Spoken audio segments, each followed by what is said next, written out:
L'amministrazione è molto soddisfatta per questa attività proposta dai Centauri della Scala dei Turchi città di Realmonte. Io ho qui con me il presidente e il vicepresidente, chiaramente ringrazio tutti lo staff, i Centauri e tutte le persone che hanno proposto altre attività, che sono attività composite, perché l'obiettivo è quello di fare vivere Realmonte, andare nella giusta direzione, che è la direzione della bellezza. Noi l'abbiamo detto più volte che significa aggregazione, che significa vita, che significa passioni, regole, ordine.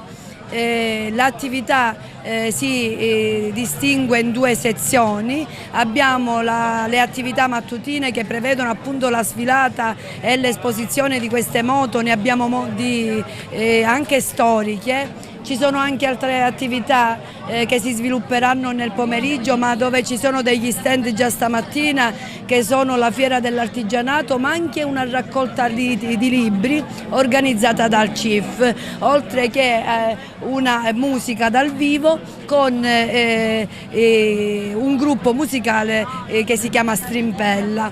Che dire?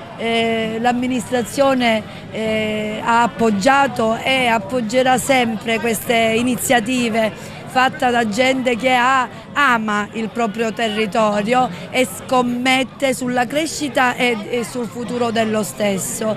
E peraltro voglio preannunciare che l'associazione Centauri della Scala dei Turchi si è già offerta di fare una serie di attività di volontariato a Realmonte, e dalla pitturazione gratuita delle inferriate ad altre attività, aiuto ai giovani eccetera, percorsi anche culturali. Quindi cosa dire, un grande applauso a loro, un grande in bocca al lupo a tutta la cittadinanza.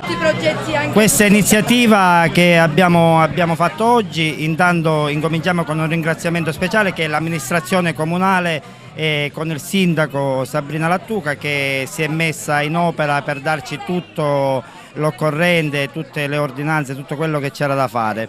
Il progetto parte da un'idea di passione delle moto con mio compare, che è il vicepresidente Emanuele Longi, e con tutto il direttivo che ci sono qua presenti.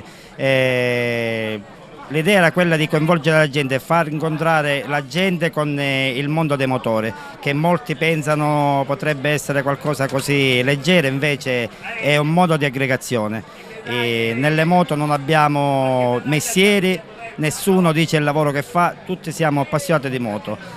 Quindi cosa dire, è una giornata bellissima, musica di contorno, moto spettacolare, amici di tutte parti della Sicilia. Voglio dare un'anteprima che gli uomini del club si stanno adoperando e si adopereranno affinché diano supporto e assistenza a tutte quelle che possono essere le attività che può fare l'amministrazione sul territorio. È stato già chiesto tra l'altro la possibilità di avere uno spazio nostro, per cui andremo a stabilirci lì come gruppo. Recupereremo tutte le persone che abbiano il piacere di unirsi al nostro club, e da Centauro non posso dire altro che ringraziare, anche io ringrazio l'amministrazione e soprattutto tutti i Centauri che in questo momento si trovano qui sulla piazza Realmonte a dare il loro contributo della loro passione, e niente, va bene così, grazie a tutti. Io sono sempre il vicepresidente del gruppo Club Centauri a Scala dei Turchi, Emanuele Longi.